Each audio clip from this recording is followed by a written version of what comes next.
What is up, guys? Back in today with another video on the channel, and today I'll be doing my yearly anime of the year kind of tier list. What I'd usually do is the kind of Crunchyroll voting and such, but over the years I think we've all come to discover that they're kind of very biased with the anime they put on those categories, and they just miss out a lot of stuff that I would have as even winners a lot of the time. So what I do now is just pretty much gather all the anime I watched over the year.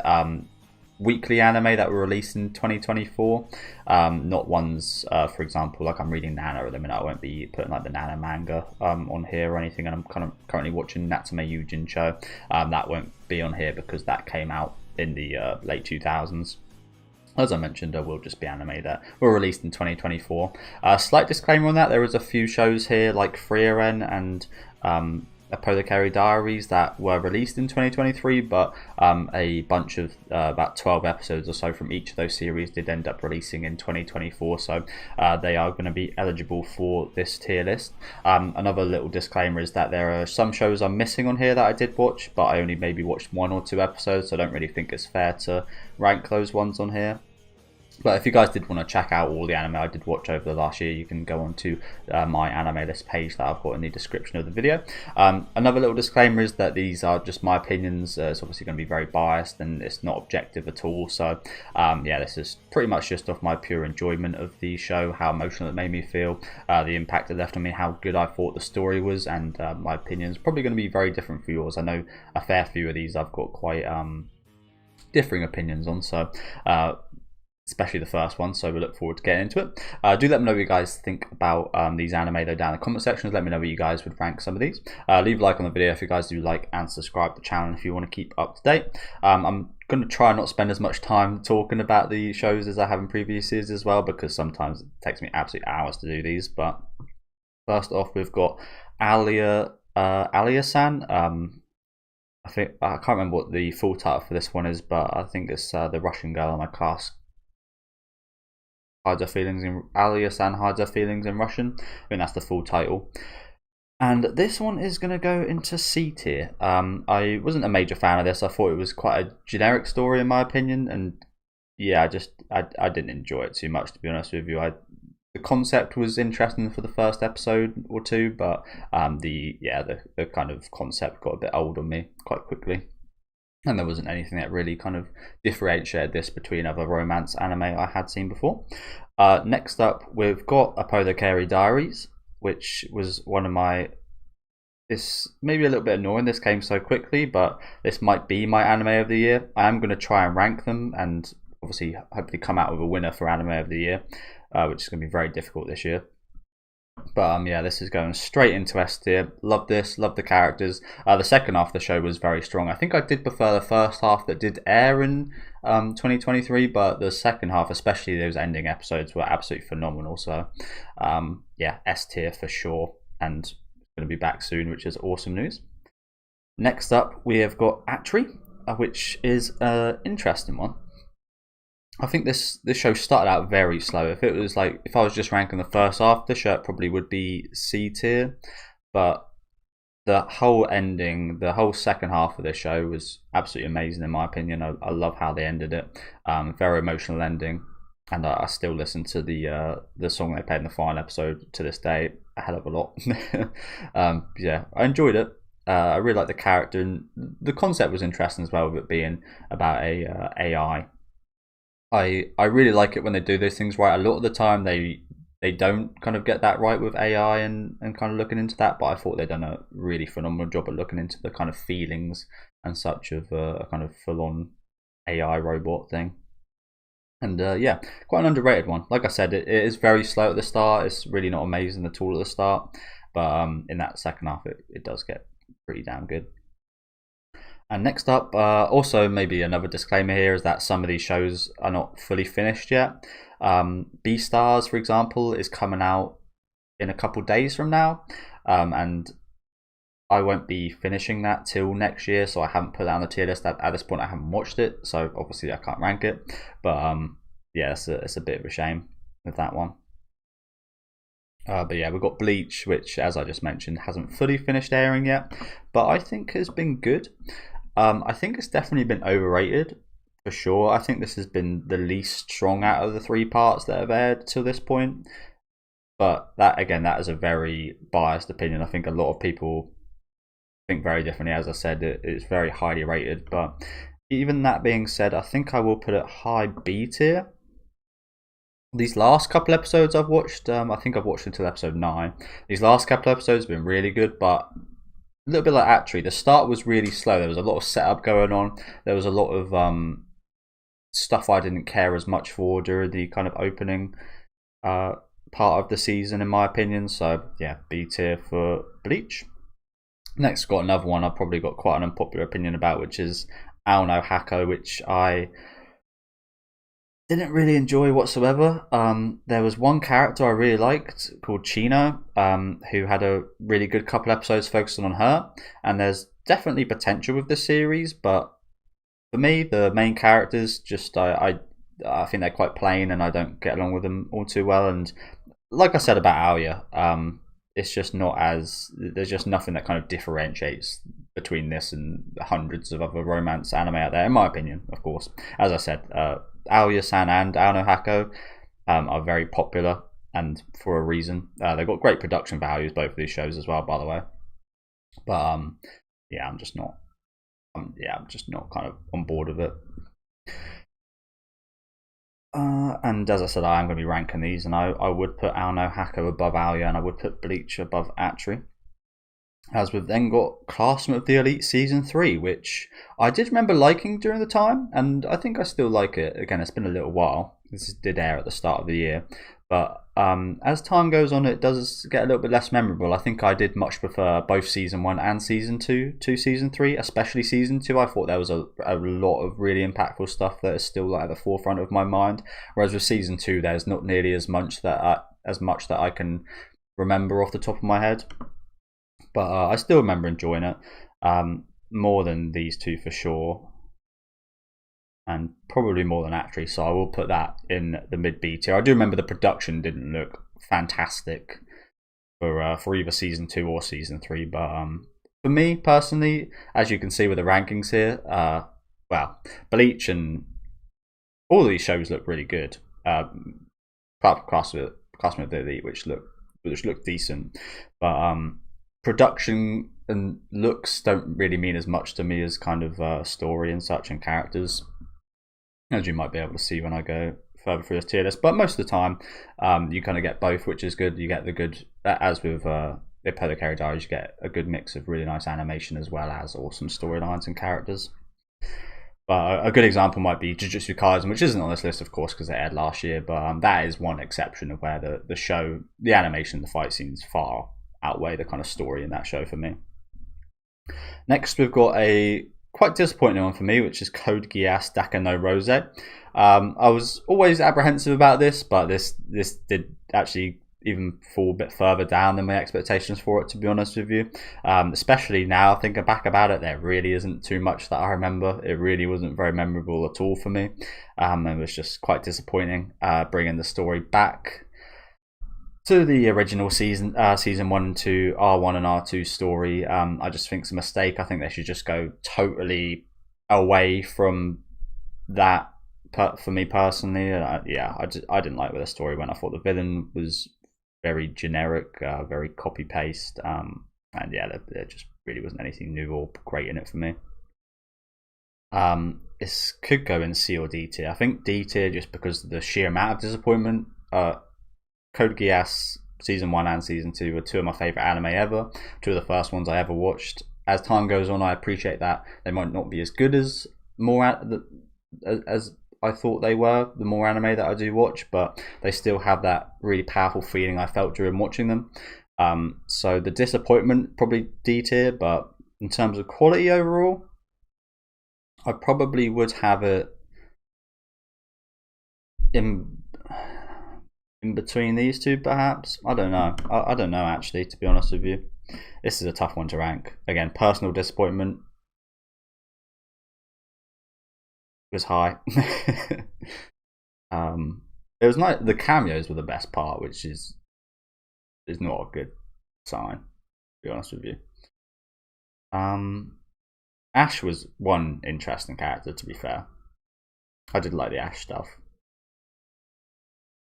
Wow, this one's really hard to rank, actually. It's almost like this is like the romance tier at the minute, which is quite funny because I love my romance. Phew. It wasn't awful. The animation looked good. The sound design was really good. Um,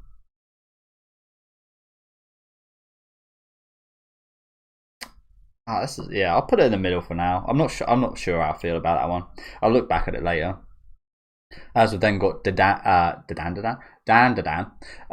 which again hasn't fully finished airing. As I'm watching this, I think I've watched about 10 or 9 episodes out of the 12 episode season, so I've watched enough to get a good grasp of it. And I really like this show. Again, it's another one I feel like is slightly overrated, but the more I watch it, the more I am enjoying it quite a bit. I really like the first episode. After the first episode, I wasn't as big a fan, but I really enjoy the look at the yokai and the stories of the yokai. We got a little bit of that with the Turbo Granny character, but we had even more with Ira and the mum character. And I absolutely love those episodes. I really like stuff like that. So that and the school kind of slice of life stuff I really enjoy as well. I don't enjoy the alien stuff nearly as much as the yokai and kind of school stuff. So that is a negative point on Dan to Dan for me. But overall, I'm really enjoying the show, and I think I would put it B tier, and I probably would put it top of B tier for now. Might end up going in the A tier. The animation again really nice, and the sound is awesome. Again, production levels are great, of course, but yeah, this one it surprised me because I thought it would be another one of those really good first episode and then just kind of goes downhill after that. But I'm very pleasantly surprised that it actually kind of like it, as a graph it went like this, it went like down a little bit and then it's just like going up and up and up, which is really good. And next we have The Dangers in My Heart season 2, which I couldn't believe aired this year, but it did have episodes in 2024. And I really enjoyed this. I think I'll put it in the A tier. Love the characters, especially the two main characters, of course. Love their chemistry, and yeah, just really enjoy the show. Again, it's been a while since I did watch it. As I said, I think it was near the start of the year it finished airing. But yeah, really loved Dangers in My Heart. Finally, a romance anime making it out of the the C tier. This is just like a lesson on how to do romance anime. To be honest, there's actually good progression. It feels like both with the characters and how they change, and with the relationship. I'm pretty sure these are only 12 episode seasons, if I'm correct in saying. And to compare like the progression to these two shows, I know I only watched about 8 or so episodes of each of these shows, but there's just so much more progression. I as a person, I guess I prefer that. Maybe some other people don't, as to why some people rate these higher, perhaps. But yeah, that's just me. As I said at the start, these are just my opinions. These aren't the correct opinions. These are just mine. As your guys aren't the correct opinions. They're just yours, and we're just singular people in this world for billions of people. So there's all sorts of opinions out there. But we'll then move on to the Demon Slayer Hashira training arc, which is another interesting one to rank. As again, pretty much all of these, I can say about all of these, the production levels are great. I think in that regard, this year has been really good. Last year as well, actually, in terms of production levels, they've just been getting higher and higher. But this was definitely my least favourite Demon Slayer season, that's for sure. It was a training arc, so I mean that was always going to be the case. It was shorter than usual as well, so where would I put this is the question. Probably in the B tier.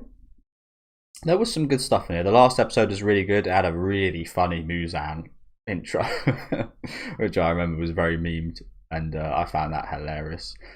It was good, and then it just went on for like 2 minutes too long. But yeah, I remember the first episode and the last one being especially good, and there was some fun stuff throughout. But as I don't find the series that funny. I like the series and I enjoy it. Again, especially for the action side of things. The story is like decent as well. But in a comedy level, I don't love it.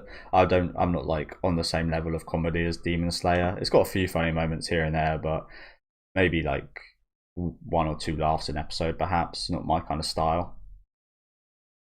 And there was quite a bit of comedy in this season.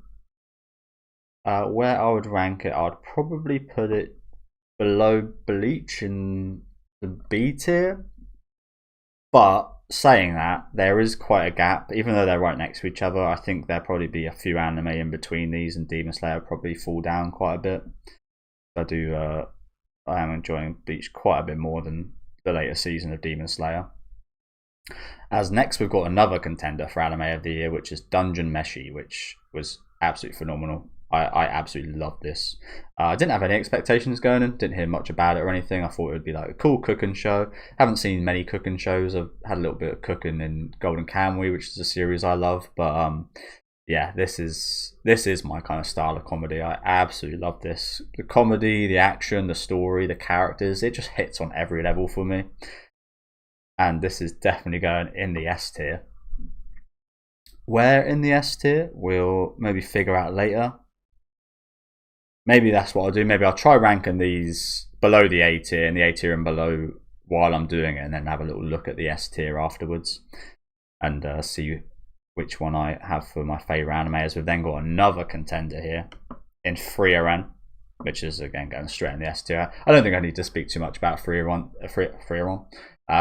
This is the epitome of kind of perfectly rated, in my opinion. This I wouldn't say it's the best anime ever. It was the #1 anime on my anime list in a few places for a long time.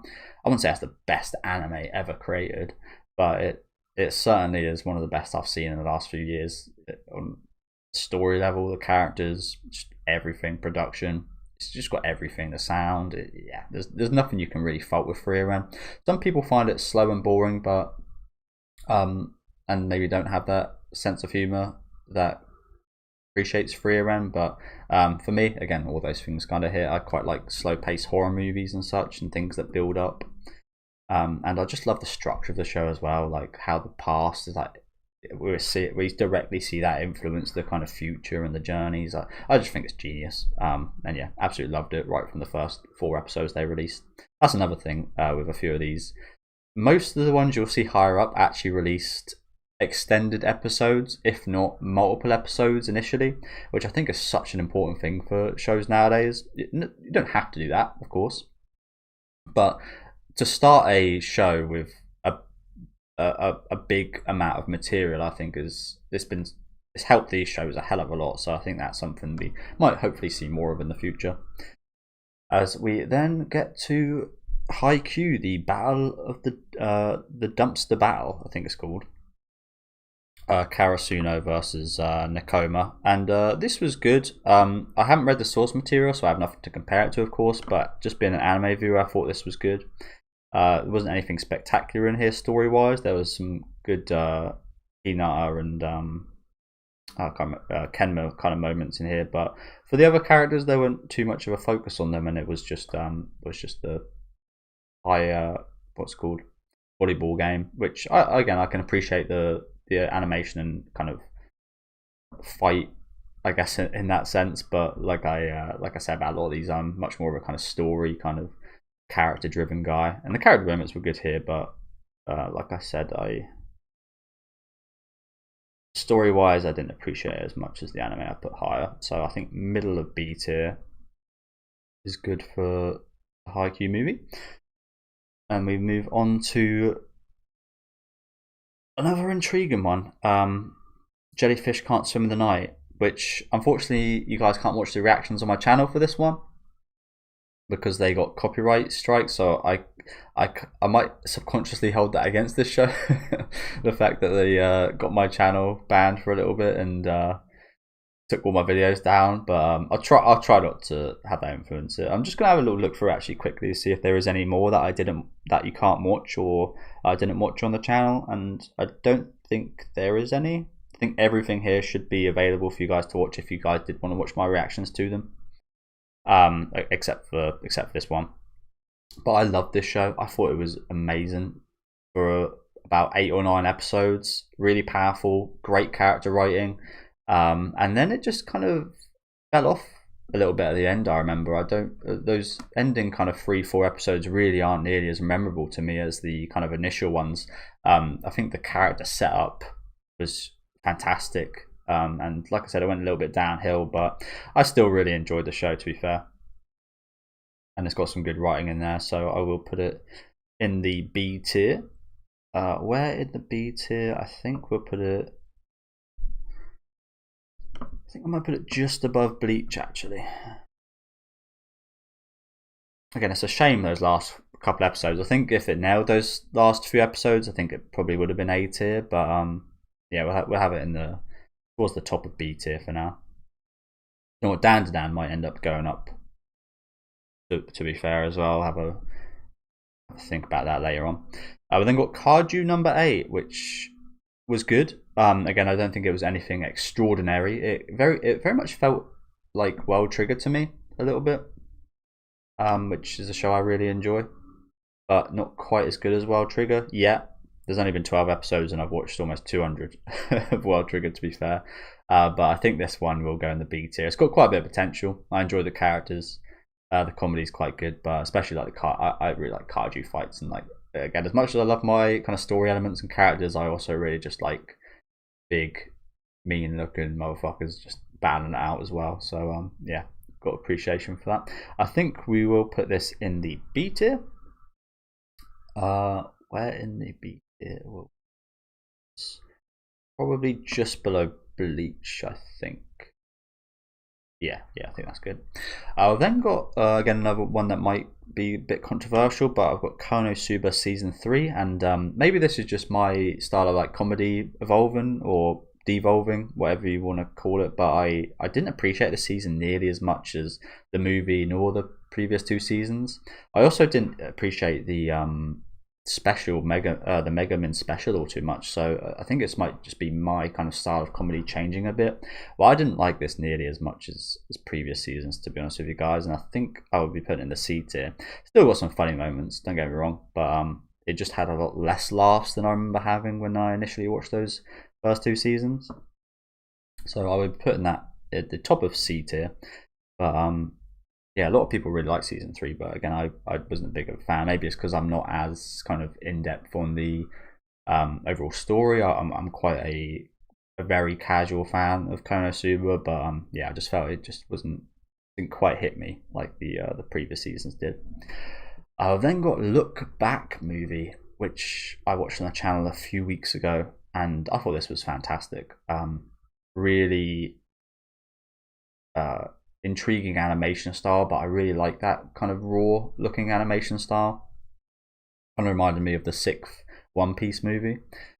Very fluid, but yeah, obviously not really about animation at all. Well, it kind of is in terms of the characters, but overall it's not like there's no like fight scenes or anything.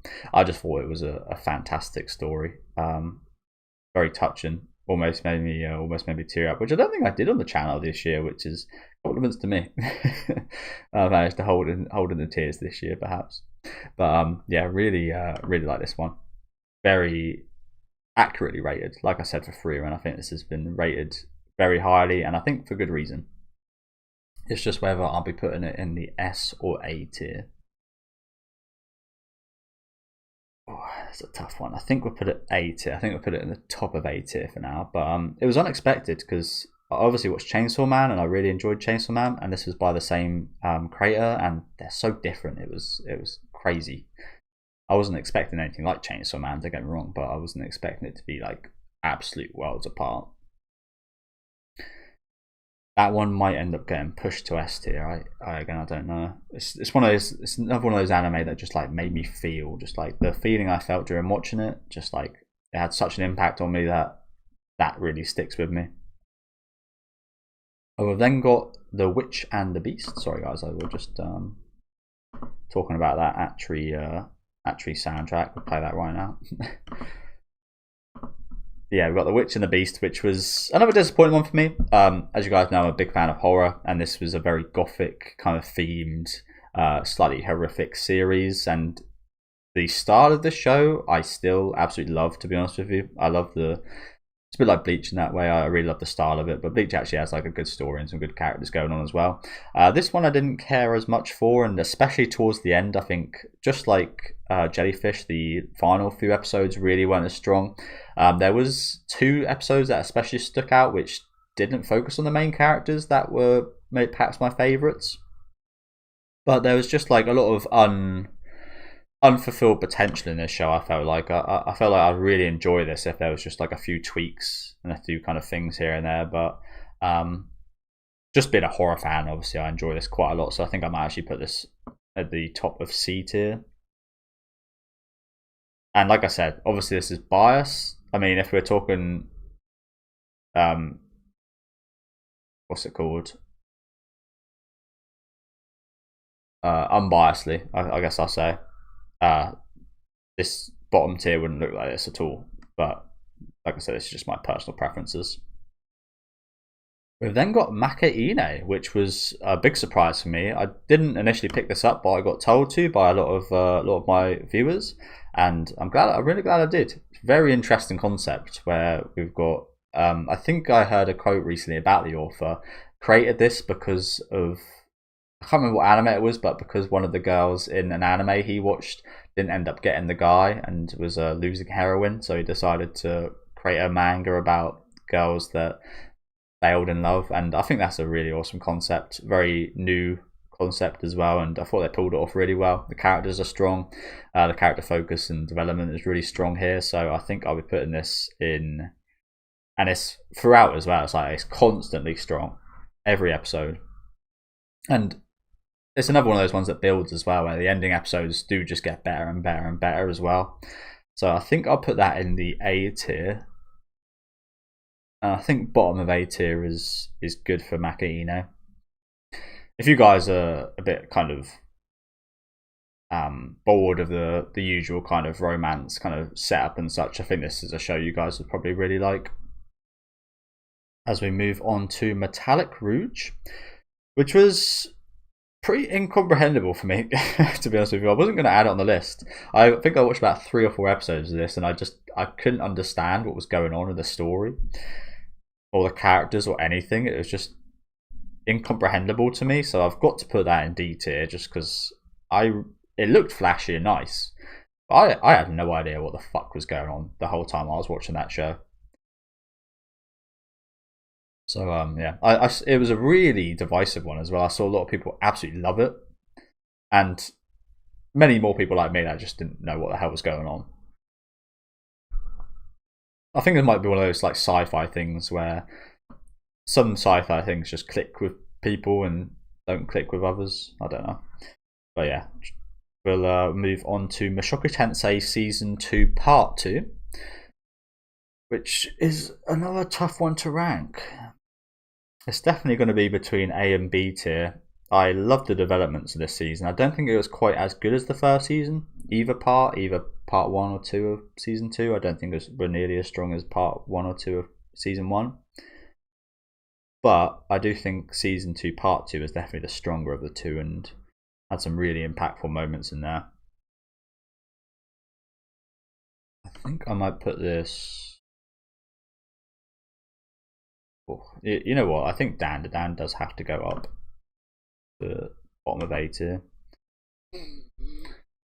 And I think I'd put this just above it.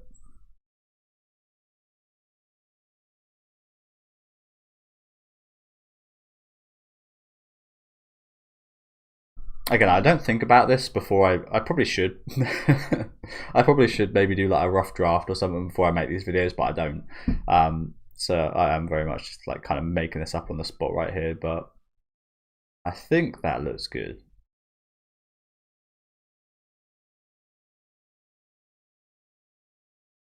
Oh, doesn't. It's so tough. I don't know whether to put Dan top of B or bottom of A. I'll leave it there for now. As we move on to My Hero Academia Season 7, which was another really strong season. I think Season 6 and Season 7 were great. Lots of, I think especially the starting episodes of Season 7 were absolutely phenomenal. The ending episodes were great as well. Again, lots of character development and a lot of setup, but like really, it's not like your usual setup. It's more of like, you're still in like the thick of the action, if that makes any sense. It's like it's not slow kind of build setup, but just like hype kind of. Yeah, I think My Hero Academia. I think because of Season 5, it got a bit of a negative kind of rep, but Like I mentioned, these last couple of seasons have been fantastic. I will say the animation quality isn't as high as I'd hope it'd be. I really wish they'd put as much effort into the series animation as they do the movies, which is like my one major complaint. But even so, I think this is going towards the top of B tier. Like I said, maybe quite controversial putting this over Bleach, because Bleach, this part is one of the highest rated anime on my anime list right now, and I don't know why. I think it's just crazy Bleach fans. Just people want to hype up their series, don't they? Yeah, put this. Oof. I think we'll put this top of B tier. Yeah, yes, it's good with me. As we move on to Negaposi Angler, which is a show I dropped this season. Unfortunately, just the reactions weren't doing too well in terms of like views and likes and comments, so I did end up dropping it. I thought it was a decent show. Obviously, if I liked it that much, I would just continue watching it on the channel. But it had a great concept, but it didn't really pull off that concept that well, in my opinion. It didn't focus on the stuff I wanted it to. This synopsis, I guess, is that it focuses on a character that has got a certain amount of time to live his life. I can't remember what illness he has, but he's got an illness that'll kill him within the year, I think. And he took out loads of loans and loads of money, and he gambles, and he's got lots of debts because his life's going to end. And they didn't really focus on that aspect too much. There was a bit of focus here and there, but it's obviously a fishing anime as well. I think it's maybe the same issue with Ao no Hako, to be honest with you. It tries to do two things at once, but it doesn't do either of them too well. Ao no Hako, it has the basketball stuff and the sports stuff, and it has the romance stuff, but it never really feels like a great balance of either. I think that's the same with Negaposi Angler, where it was like there was a lot more fishing than there was character stuff. I thought anyway, and by having those two kind of separate kind of focuses, it didn't do nearly as well as if it would maybe just focus on one area of it. So I think we'll actually put them next to each other in that regard, because they're both very similar in that manner. But we've then got one that might take a few people by surprise, which is Nier Automata Season 1 Part 2, which I absolutely loved. And I think this one is another one that is between S and A tier. I thought this was phenomenal. I'm not sure how the people that have played the source material feel, but this had emotional devastation. It was like super heartwarming. It was super devastating. It was amazing in my opinion. I absolutely loved. Yeah, I absolutely loved it. Again, I think I did see like a few source material players weren't too happy with it, but again, for me, yeah, the character development was phenomenal. The story was great. I just loved especially the robots. I just loved how like it was just there's just a lot of. Well, I'm struggling to find the words for it if you can't tell. There's just a lot of really awesome characterization. Like some of the robots just had so much personality and so much draw to them that I absolutely loved them right off the bat and just got so attached to them as robots that it's just crazy. That happened, and yeah, one of my favourites this year for sure. So I think I'll put this top of A tier for now. Again, like with Look Back, this very much could go in the S tier as well.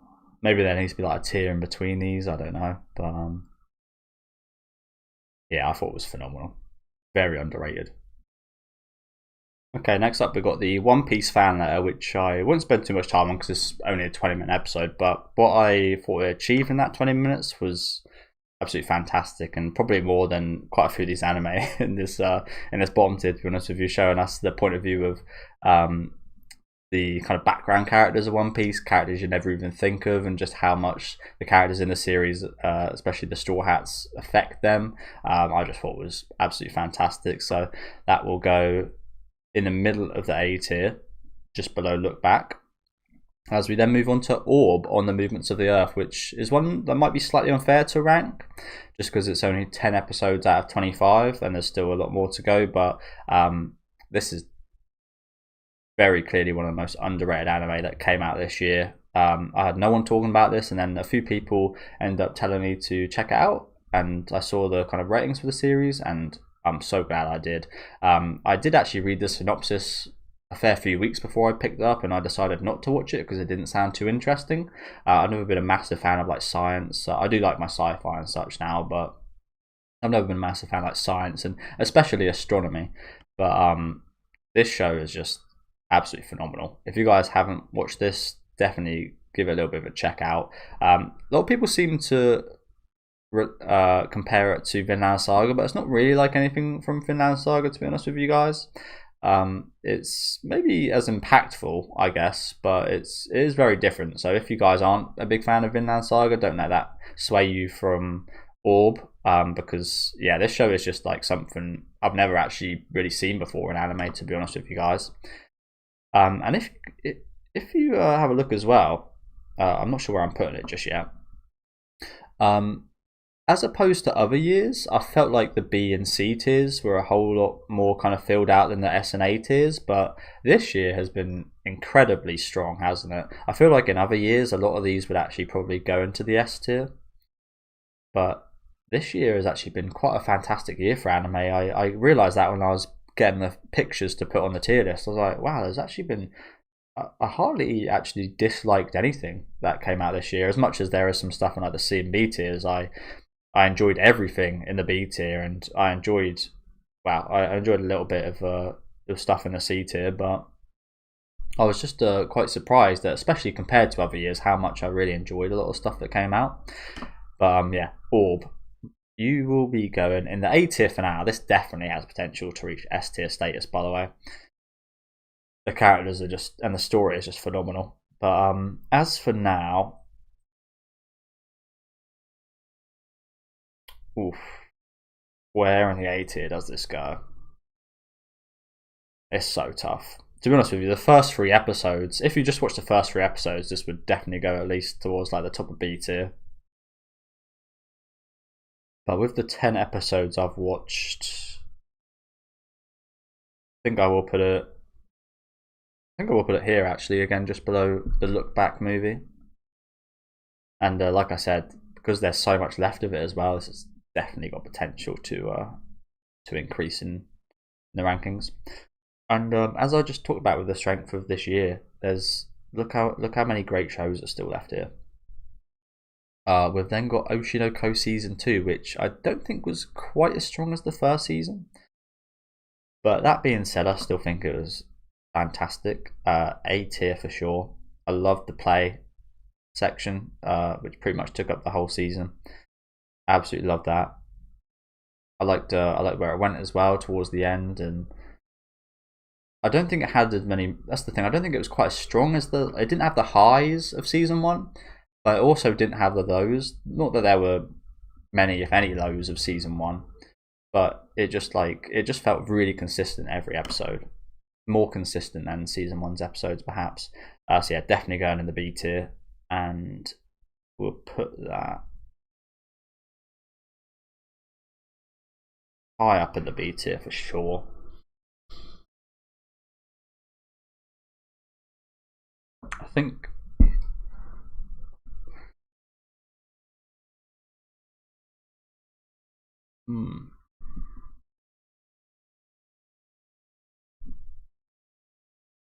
I think that's good.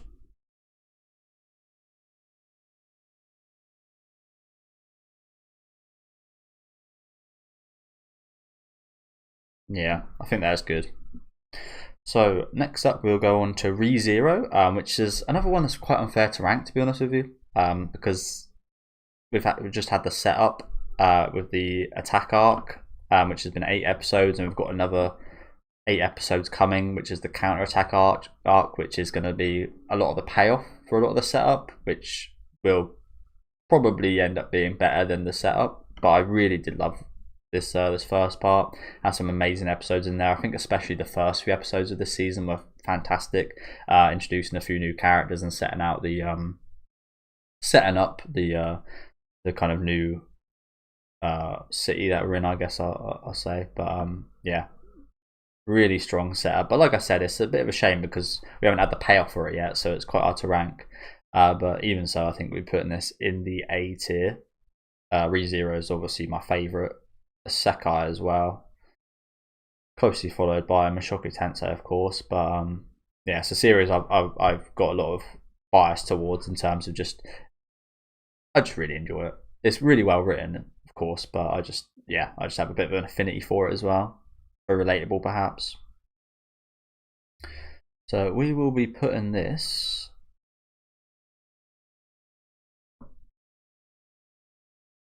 just under Orb, I think. Like I said, definitely has room to go up, considering we haven't even had the payoff for it yet. That's quite an impressive ranking. We've then got Saki no Hime, which is another anime I didn't finish, unfortunately. This one much more so because of it didn't perform too well on my channel, unfortunately. But I quite enjoyed this. Again, it wasn't anything phenomenal, don't get me wrong, but it was quite a chill, kind of fun time, just a quite relaxing anime. And I think it done well at what it was trying to do. It's another game anime adaptation, which is interesting. But yeah, I thought this probably goes top of C tier. I think out of all of these, I enjoyed this probably the most. Like I said, I had some quite heartwarming moments in there, and actually had some good like character progression. But yeah, as we move on to Sengoku Yoko, which is probably gonna go towards the bottom of B tier. This is another quite underrated show. I think especially the animation, especially in the first season, looked really good. But yeah, it has that thing again where the characters, and especially like the side characters, are just really well characterized that you just grow to attach them. You grow attached to them so quickly, and you just like end up loving them instantly. I think it's really good at introducing new characters, and there's a fucking ton of characters in the show. So yeah, that's definitely a strongest point for me, as well as its animation, of course. But the story's good. Again, not anything phenomenal, but very kind of classical Japanese based. And yeah, I get quite a bit of enjoyment. Again, quite an underrated show. It's not got too many people watch it, unfortunately. We've then got Shikanoko, Noko Koshi Tan Tan, which was a big disappointment for me, to be honest with you. I quite enjoyed the first couple episodes, but the style of it really grew old quite quick. I found that to be the case with a few anime relatively recently, where they've got this interesting kind of concept, but they only keep it kind of very service level. And especially with Shikanoko, they reuse the same jokes a lot. Like there's reoccurring jokes, but then there's jokes that just like they do it way too many times, and that was just the case for Shikanoko. I didn't end up finishing the season. I think I got about 80% of the way through, but yeah, it just got quite repetitive, and the characters weren't awfully interesting. There wasn't anything kind of serious going on whatsoever, which I think also dampened it down a little bit. So a disappointing one. Again, quality-wise, it was still decent, and it wasn't nearly as disappointing as like a Code Geass, but just a bit repetitive. So I think Aoya-san can probably go up a little bit just because it wasn't as disappointing. I think the disappointing factor is quite heavy with these two down here. So yeah, we'll put it at the bottom of C tier. Funny enough, I actually think the promotion and the trailers were actually the best part of Shikanoko. I thought they'd done a really good job advertising it and getting it out there. And yeah, unfortunately, the series didn't quite hit as much as that. As we then got another one, which might be, we've got quite a few controversial ones coming up actually, but yeah, we've got Sho Shimen series, which I personally really enjoyed. I love the structure of the series. Don't get me wrong, there's a few questionable kind of logic kind of defying things going on in the show, but it felt very Monogatari-esque, but a little bit more simple, which is probably why I liked it a bit more than Monogatari, and it obviously cut out a lot of the weird stuff that the Monogatari series had in it. But yeah, I ended up really enjoying the show. I really like the main characters, especially the female lead, whose name I unfortunately forget right now. But I think she was absolutely the star of the show. And I feel like I'm on a bit of a boat with this one as well, because I don't really see many other people at all enjoy it as much as I do. But this was actually one of my favourite shows this year, to be honest with you guys. And I'm going to put it in the A tier. I'll put it at the bottom of the A tier, I think. As I just mentioned, I'm on a bit of a boat with that. I think the majority of people would probably put it somewhere in the C tier, I do imagine. But I don't know, something about the kind of structure of it, maybe the look as well and the style, just really kind of resonated with me. But now we move on to Slime Data Chem, which is another one that might be slightly unfair because I ended up dropping this relatively early on because it was just, as people like to say, just meeting simulator. I was a big, well, I wouldn't say I was a big fan, but I was a fan of the first couple seasons. They obviously had a lot of dialogue in them, a lot of setup for the world building and such. But I thought at the point of season 3, the world building and such was already pretty well done. We spent a lot of time kind of understanding the world and the people and how it kind of functions and the kind of governments and such, the demon lords and so on. And then season 3 started out with 8 or 9 episodes of meetings, and it just, again, this might be an unpopular opinion. I've seen a lot of debate of people that have read the source material versus anime watchers like me. A lot of people that read the source material very in favor of the season and the setup, and a lot of anime watchers that haven't read the source material, again, the same opinion as me, of just it taken way too long. It's just it felt bloated. It felt like they could achieve what they were trying to do with the setup in such a short amount of time, maybe even half the time. And it just was boring. It's boring watching just dialogue without seeing the kind of, yeah. It's hard to kind of talk about, but I just, again, just in general thought was boring, which I can't say about season 1 or 2. I don't think season 1 or 2 are boring whatsoever, because they didn't have as much time setting things up as this season did. Maybe there's some amazing payoff later in the season that I missed, or in season 4 perhaps, but unfortunately, because they didn't kind of capture me during that, I won't get to see that, which is a shame. Another one of the most disappointing ones for me this year, although I still can appreciate it had quite a bit more quality than a few of these down in the C tier. So we will put it just below Konosuba. And I did see actually that its ratings are actually quite a lot lower than the first couple seasons as well, which again, I think is anime watchers like me. Maybe been a bit. I think I'm quite a patient person, but even I got quite impatient watching that weekly. As we then move on to Solo Leveling, which might be another controversial one because I'm not as big on this as many other people. I thought it was decent. Animation looks fantastic. It's definitely got some really nice style, but in terms of substance and characters and story, I don't think it was fantastic. The opening few episodes I thought were great. They were really good at setting out the kind of tone and having a different kind of interesting start. It was a start that it was really impactful, really obviously changed the main character a lot, and you felt that.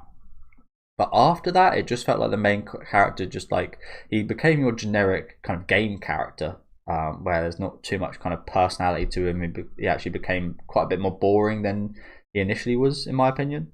And again, the story at this point in time isn't anything fantastic, so this can't go anywhere higher than B tier for me, and I think it will probably go quite low in the B tier. And to be honest with you guys, I haven't really gelled at all with many manhwa adaptations yet. To be honest with you guys, there hasn't been one that stood out to me as being great at all so far. They all seem very game-like. They almost seem like a game as kind of fantasy anime, if that makes sense so far. But I'm hoping it can improve. It's got a second season coming out soon.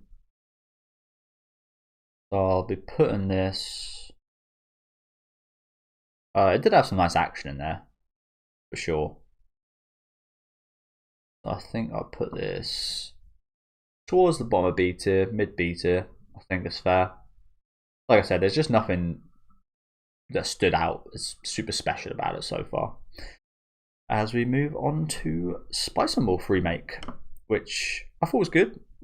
Again, nothing phenomenal, but I think the character of Hollow is a definite kind of shining light in the series. I think she is maybe one of my favourite characters that came out of this year. She got so much personality and so much charisma. Absolutely love her. Some of the stories were quite well structured and intriguing as well, and different. There was nothing that this series covered that I'd seen anywhere else before, so I could very much appreciate that as well. But I don't think this was a masterpiece or anything. But definitely a really wholesome kind of romance anime. And I think we'll put this in the middle of B tier. I think I'll put it just. Oof. I don't know if I put it above or below Kaiju number 8. I think I put it just above Kaiju number 8. I think every arc it had was quite strong as well. Like there wasn't. It's another one of those where it didn't have the highest highs ever, but it really didn't have any lows at all. It just was like consistently good throughout. And reaching the end here. Do you know what? I've done pretty well time-wise, haven't I? Actually, almost at an hour. Again, if I'd done this last year, I might be at the kind of 2-hour mark. So yeah, we move on to another really disappointing one for me. Anyway, was the Suicide Squad Isekai. I think it started out alright, but the animation and quality wasn't as good as I was hoping it'd be, and the story was pretty much what you maybe should have expected going in. To be honest with you, it was literally just the Suicide Squad chucked into the most generic isekai world you've ever seen, which again you probably should have been able to tell, but I was expecting a bit more. I don't know, but again, it's another one that I don't even think I reached the halfway point on, so it might be a bit unfair where I rank it here, but I wasn't much of a fan of it. So we'll put this in the C tier, and we'll put this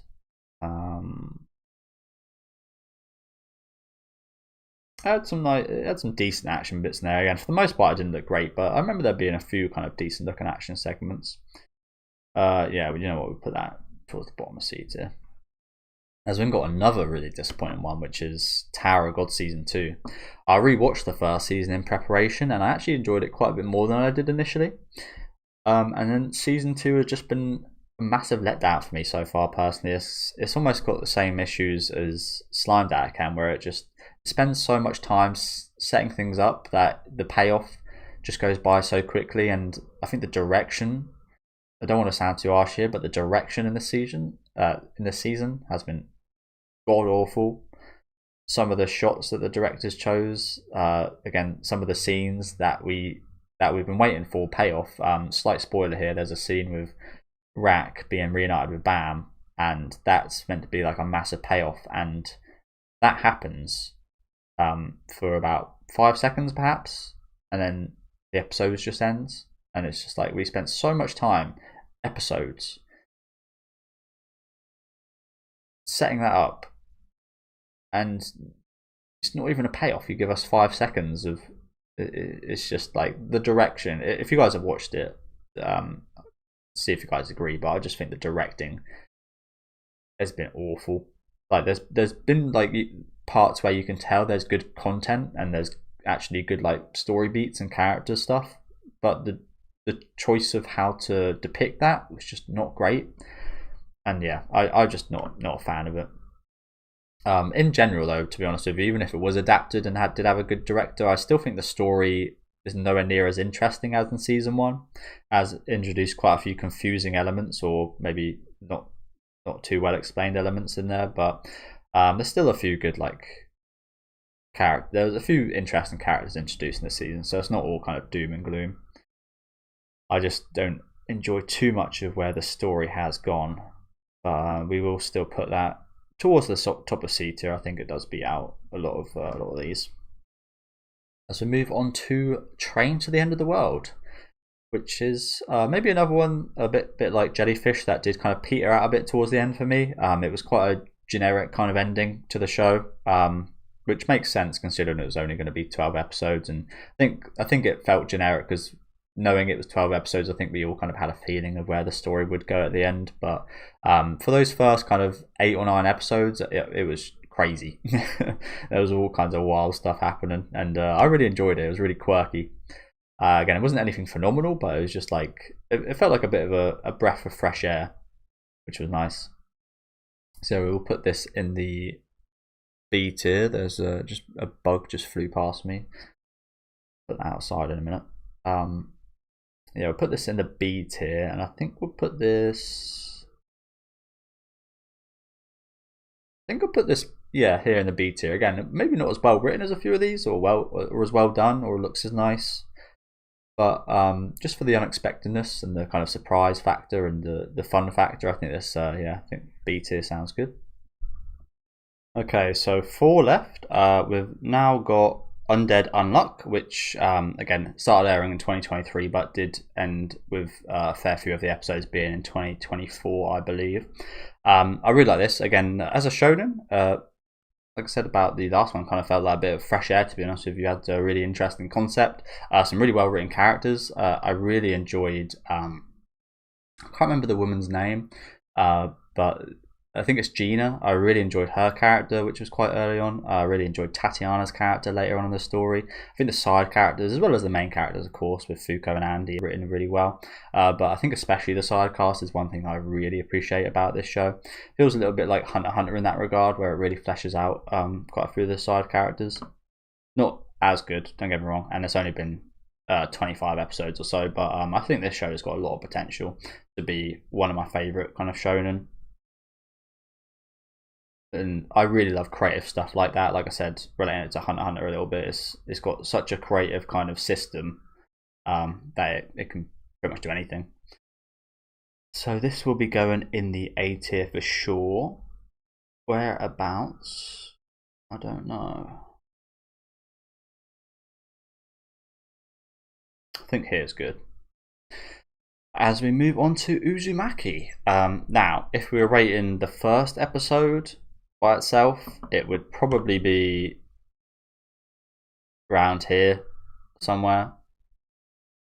But unfortunately, there's 3 other episodes, which were just like, ugh. I mean, the fair thing to do would be to like put 25%, like, yeah, like if there's like a bar of your phone charger, for example, and it was, if every episode was amazing, it'd be 100% full. 25%, and then maybe 5%. So what would that be? Like 40% full charge, and 25% of that. What a weird analogy, by the way. But yeah, 25% of that is of the first episode. It's a shame because, again, you guys know I'm a big fan of horror. I found some enjoyment with how bad it was. That's the good thing about us horror fans. We can appreciate bad stuff as well as good stuff, because there's a lot of bad stuff. Especially the time I grew up watching horror movies, during like the 2000s, there was a lot of slop. Yeah, again, I did have more enjoyment with it than I did in these. Even during those bad episodes, I still thought it had some, again, redeeming qualities, even if those redeeming qualities weren't meant to be redeeming qualities. I still enjoyed that. And again, I think the first episode does bring up quite a lot. I think the quality of the first episode is phenomenal. But yeah, the animation, like, this is the lowest rated show on a My Anime list out of all of these shows, and I don't think that is fair whatsoever. The story wasn't phenomenal. I don't think it ever is meant to be. I don't think that's the point of this. I've never read Junji Ito's manga at all. I've seen one other adaptation of his stuff, which was alright, but I don't think that's the intended point. I don't think it's meant to be like a proper cohesive kind of story. I think it is just meant to horrify you, like little shorts of horror. But yeah, I will say I enjoyed this more than anything in C tier. I think bottom of B tier is fine. Maybe top of C tier. I think top of C. Yeah, I think top of C tier. So hard because, like I said, that first episode really is like top quality in terms of atmosphere. Like, away from like just how it looks, like in terms of atmosphere, like the horrifying moments, I thought were great. Like not anything too kind of barbaric. I think it was like relatively, for what it was with the spirals, it was relatively kind of down to earth. It got a bit crazy as it went on, like it got a bit too crazy as it went on, and again got quite comical and less horrifying in that regard. But it's just such a shame. Like I said, that first episode, like when I think about it, all I think about is that first episode, and I want to put it really high up. But then I'm reminded of the disaster of the especially the final episode. But yeah, top of C tier. We'll move on. Again, the C tier is full of quite a few disappointments for me. As we move on to Windbreaker, which might be another controversial one because I did like this. I think it did have some good story beats, especially during the first. I think it's the kind of first portion of the fight in the cinema, in the abandoned cinema. I thought it had some really good stuff there. And then later on, during like the final fights of the cinema stuff towards the end of the season, it just felt very generic, and it just felt like the story stuff just wasn't nearly as good as earlier on. Again, it's one of those ones where it wasn't like consistent, but it had some really good stuff, and then it had some quite bad stuff in my opinion. Another unpopular opinion is that I still prefer Tokyo Revengers. for all the people that say this has replaced Tokyo Revengers, it doesn't. I just think Tokyo Revengers has got that. It's like that horror thing again. It's like sometimes it's so bad that it's good. Like it's so cringe and cheesy that is the appeal of it to me. I love the cringe and cheese in Tokyo Revengers, and this like is a bit too serious to have that cringe and cheese, to be honest with you. But I did enjoy it. Again, the fights looked really nice. Again, and there was some really good stuff in here, but overall, I think it was quite generic and average. So we'll put it in the C tier, and I think we'll put it. I think we could put it top of C tier. It is just edging on that bottom of B tier, top of C tier, I think. As we go into the final anime, which is Yubisaki to Renren, which is another one just like Jellyfish that you guys can't watch on my YouTube. I forgot that earlier actually, so apologies. These guys also copyright hit me as well, and got me some strikes and got my channel removed. I think they came at the same time, which was really annoying.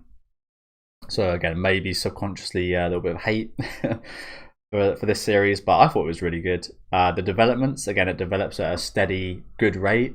It has some really interesting characters, especially towards the end of the season. I remember having a lot of really interesting focus on some of the side characters I really enjoyed, and it's just really wholesome and warm. And I think it's one of the better romance anime that did come out this year for sure. So this will be going in the B tier. Whereabouts in the B tier? Oh, this is a tough one. Should I put it above or below Spice-Morph? Question. I think just below.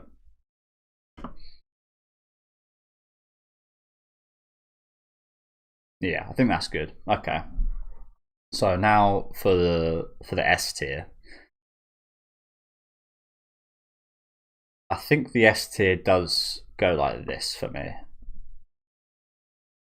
I think that's how the S tier looks for me. So yeah, my anime of the year is Frieren, probably not surprising whatsoever. Sometimes the popular, as much as people want to be different, I was a bit of a contrusionist, I think it's called, go against the kind of popular opinions. I think everyone kind of wants to be like that. But sometimes the popular opinion is the right opinion, and I think that is very much the case with Frieren. Again, I think it's masterfully done in structure and in story and in characters, and in every regard, it just aces everything.